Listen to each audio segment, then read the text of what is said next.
Welcome to Darren Daily On Demand, your most trusted resource to help you become better every day. Here's your success mentor, Darren Hardy. Welcome back to this very special series titled Success Exposed, the 10 X factors superachievers use to multiply their results and dominate their markets. The 9 X factors superachievers use that we've covered thus far are relentless drive, supersized thinking, massive leverage, maniacal focus, they F up a lot, constant pursuit for better, steadfast consistency, a power tribe, and a consummate learner. And X factor number 10 is they have unshakable resolve. Too many people hope to be successful. They wish and pray to be successful. They dream and fantasize and yearn for success. Resolve is turning your wants, your coulds, and your shoulds into have-tos and musts. I will do it or I will die trying. There is no other option. Where does this level of determination come from? Well, people are either motivated by something they want or something that they don't want. Love is a powerful motivating force, but so is hate. Contrary to social correctness, it can be good to hate. To hate disease, to hate injustice, to hate ignorance, to hate complacency, and so on. Sometimes identifying what boils your blood is what ignites the beast mode in you. Some of my greatest motivation, determination, and dogged persistence came when I had an enemy to fight. In history, the most transformational stories and political revolutions came about as a result of fighting an enemy. David had Goliath. America had the British. Luke had Darth Vader. Rocky had Apollo Creed. Young people have the man. Reagan had the Russians. Bush had Bin Laden. Trump had birth certificates and Hillary and the swamp and fake news, etc. Apple had IBM and then Microsoft and then Dell. We could go on and on. You get the point. Enemies give us a reason to stand tall with courage. Having to fight challenges your skills, your character, and your resolve. Often those who go on to achieve extraordinary things found their resolves from a less than noble motive, like wanting to get back at the person who said they'd never amount to anything, or to prove the naysayers wrong, or to beat the competition, or to one-up a sibling who always dominated them as a child. But really, it doesn't matter what the motivation is, as long as it is legal and moral. You don't have to be motivated for great humanitarian reasons. What matters is that you feel fully motivated. Sometimes that motivation can help you turn a profoundly negative emotion or experience into a profoundly positive and successful end. I probably told you before about the high school English teacher who told me I had no talent for writing. I probably wouldn't have resolved so firmly to prove her wrong by becoming a New York Times best-selling author several times over if she hadn't.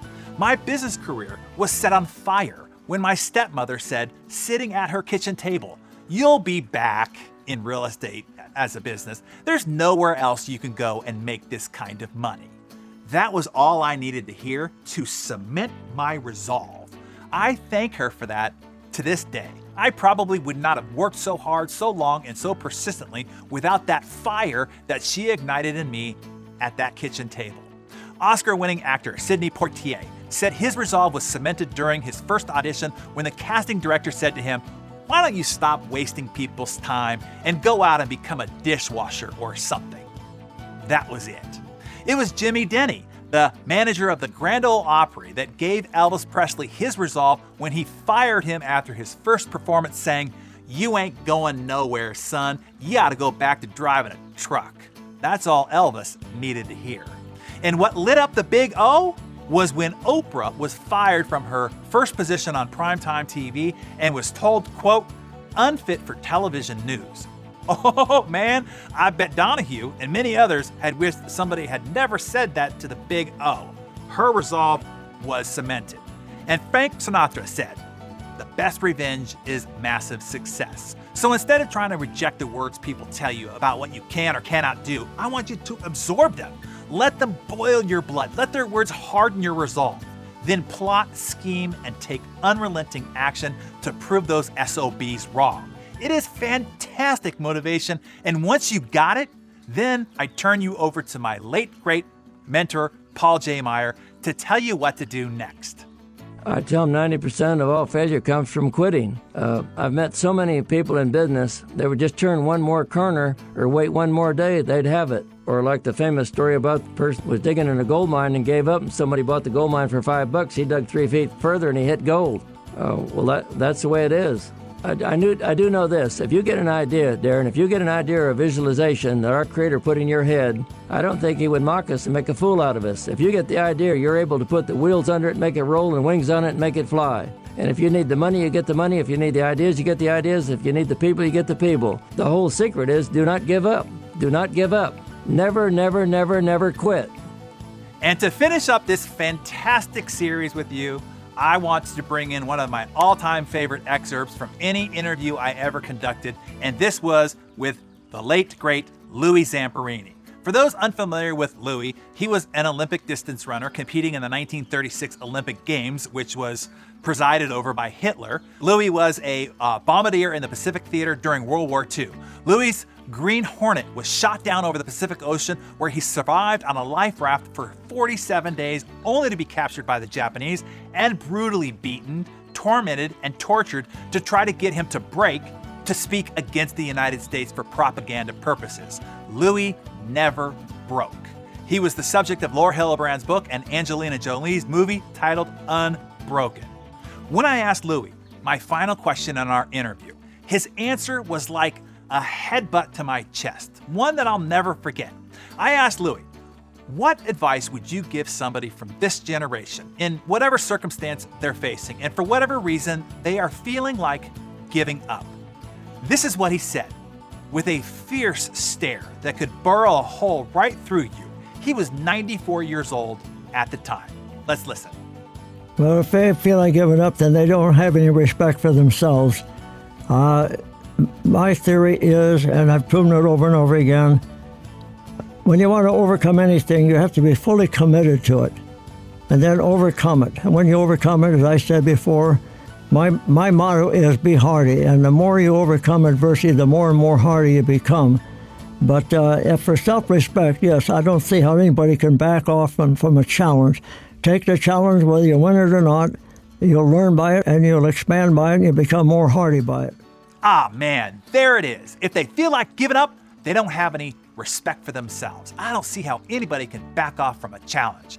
Take the challenge, win or lose. You'll learn by it, and you'll expand by it, and you'll become more hardy because of it. Well, hell, I couldn't agree more. We all need to be more hardy. It has a particular ring to it. So I challenge you, resolve right now that this is it. Stop making wishes and just state what you will do. No matter what, draw that proverbial line in the sand and then shut the front door. Never go back there again, lock the door, and don't look back. Resolve that this is it.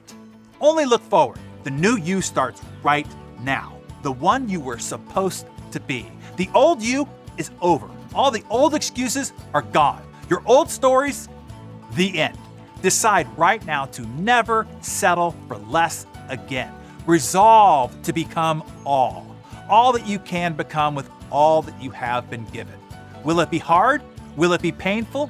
Yes. But here's what's really hard. Here's the greatest pain that you can ever experience. To your spirit, to your inner potential, and to the Creator that bestowed in you all your great gifts, knowing that you are not doing all you can with all you have been given.